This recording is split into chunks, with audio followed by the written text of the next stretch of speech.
Oh look, another 6 marker. Here we go. Beth. Beth catches a bus to school each day. There's some context. Not a lot of it, but that's right. We're catching a bus to school each day. Fine. Look at the speed time graph of her journey between 2 bus stops. Speed time graphs. Remember those? Sometimes we call them velocity time graphs, where we've got a speed time graph. Okay, let's not worry too much about it. Okay, we've got a graph here. We're going to have to use that, aren't we? It's a time graph of a journey between 2 bus stops. Okay, well, at bus stops, buses stop, so that's actually a clue. And lo and behold, there's a 0 speed here, and there's a 0 speed here. So that's bus stop 1. That'll be at bus stop 2 then. Okay, so we'll come back to the graph. Okay, we're bound to have to use the graph. Describe in detail the journey shown by the graph in terms of speed and acceleration over time. Okay, so I've got speed, V, I've got time, T. Okay, so I'm doing my usual trick of trying to find quantities. There's 2 quantities. Describe in detail, that's one thing I've got to do for journey 1. So I've got to describe the journey, but I've got to describe it in detail. That's important. I wonder what that means. That means I'm going to have to quote numbers. Okay. Describe the detail of a journey shown by the graph in terms of speed and acceleration. Oh, acceleration. Okay. Over time. Right. So I've got to describe in detail the journey shown. I've got to do it in terms of speed and acceleration. So I could do that's 2 and 3. I'm giving myself some reminders, some pointers as to what I need to include in my answer, so I can check it later. The quality of written communication will be assessed in your answer. That just means it needs to be clear. Okay. So let's have a look. Describe in detail of a journey. Let's understand the graph then. I've got 1 bus stop. I'm at 0 time, 0 speed. After 10 seconds, I've increased in speed and I end up doing 15 meters per second. Okay, it's a straight line. I remember that a straight line means I've got a constant acceleration. Remember that sloping line there, the steepness, the gradient depends on how quickly I've increased in speed. So in terms of time, I've increased in speed a certain amount. Okay, between 10 seconds and 70 seconds, the speed remains the same. Look, it's not going up and it's not going down, so I've got a constant speed. That's important. At 70 seconds, I'm now decreasing in speed until at 80 seconds I've reached the second bus stop.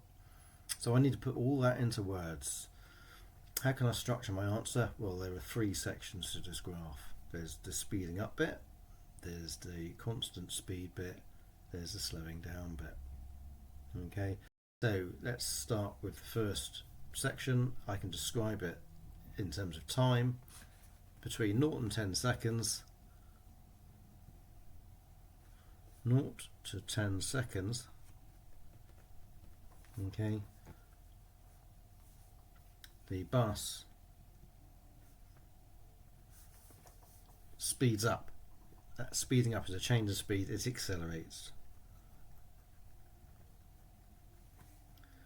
Okay, and it's a straight line, it's a constant acceleration. So I could use the word steadily. Steadily. I could put in brackets at a constant rate or the constant acceleration. Okay.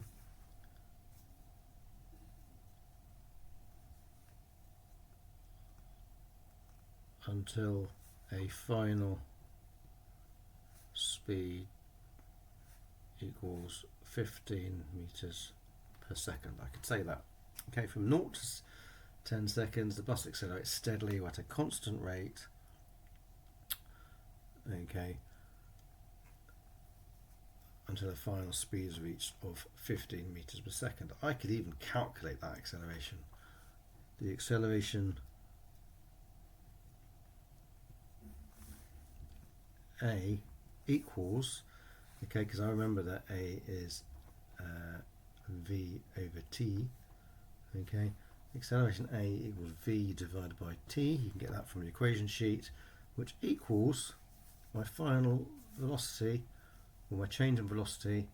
Well, if I really want, I can go v minus u, okay, which is 15 minus 0, 15 divided by 10, which is 1.5 meters per second squared. Okay, it's worth doing a calculation. Can you do one? Yes, I can. Do one there. Okay, the acceleration A is constant and it's 1.5 meters per second. All right, that's my first step. My second step is from 10 seconds to 70 seconds.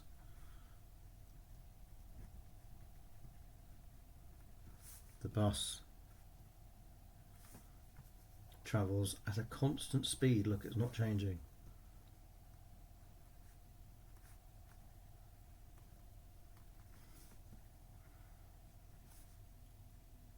Of 15 meters per second. Quote some numbers off the graph. Okay.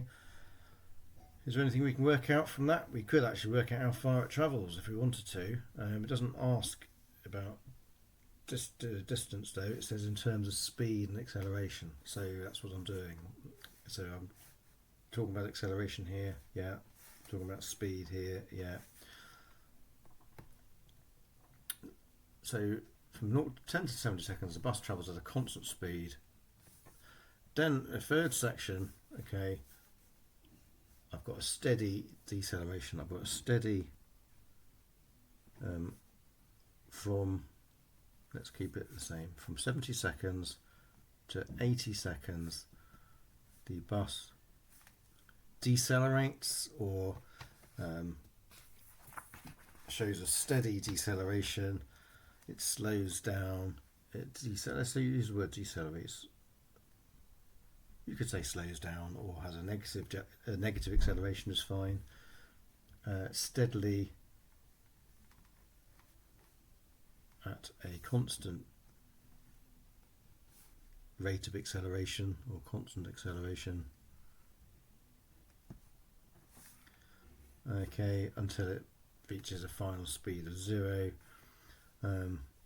Let's do another calculation of A equals, let's go v minus u over t, which is final velocity is 0 minus initial velocity, which is 15, divided by, it took 10 seconds to do that, which is minus 1.5 meters per second squared. The minus tells us it's going at a negative acceleration, but I think I've done it. I think I've worked out my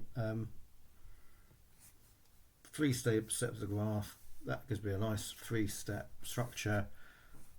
Happy days. Go back to the, just check your question. Describe in detail. Yeah, I've got some details in terms of speed and acceleration.